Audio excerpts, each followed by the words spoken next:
Okay, Gaffer, how do you sum that game up? Yeah, look, I thought the lads give us everything. I think the first goal was a little bit of a free goal. I think it was meant for a cross, and he's just caught Mike a little bit blind. He's ready.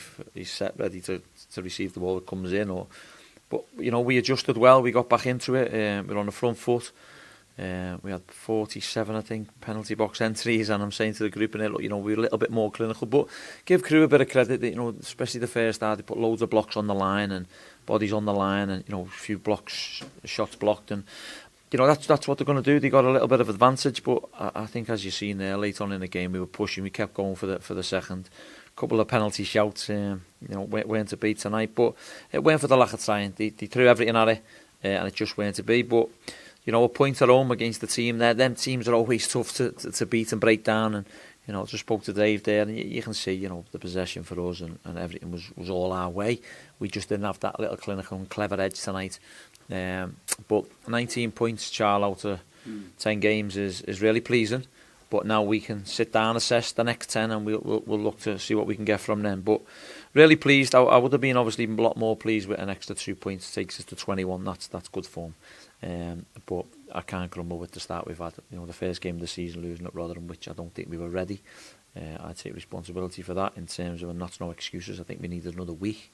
That weren't the case.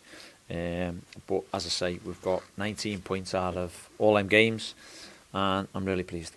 You mentioned the amount of penalty box entries, and it wasn't for the one to try, and that the goal didn't come until the second half, was it? Well, that's it. We say to the lads, we work on all our patterns of play and our shape and our formations of how we think we're going to score and how we think we can break them down. And we got in some great areas. Just that last little bit, weren't it?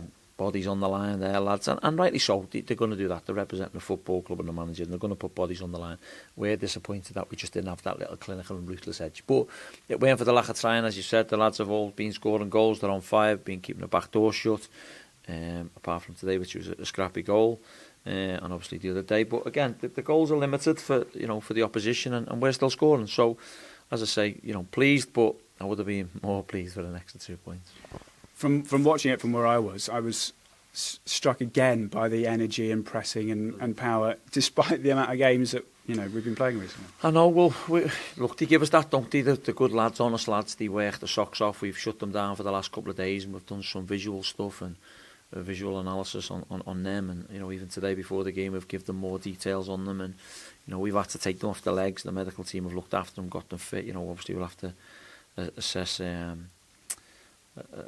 Willow at the moment, and then we'll have to assess Cons, and obviously we've got George back on the bench tonight. We'll hopefully have Danny available Saturday. Maybe one or two more, a little bit fatigued, but that's what's going to happen, isn't it? I think next week we get through Saturday unscathed. We'll have a full week then to get some recovery and some work into the group. But as you say, they've been giving us everything. You can see that, and it shows from the appreciation of the fans. They see what they're giving us, and long may that continue. I think the least you can give is 100%, and that's what they're giving us at the moment. So we want that to continue. There's a very quick one on James Wilson there. It was a bit of a smack to the head, wasn't it, from the ball? How's he doing? Where is he at the moment? I don't know. I believe he had to come off. We had to use a concussion sub because he was concussed. Apparently, my physio told me so. Again, we'll have to assess him. I think he's gone to the hospital now, but again, I don't want to make any statements just yet until we know how he is. But I think he jumped back up. But we'll get some info on him now, and we'll see how he is. But hopefully he's all right. As I say, it's a tough one to take, because when you get concussed like that, it could be a long time. So we'll have a look. We'll see where he's at, and hopefully he's okay.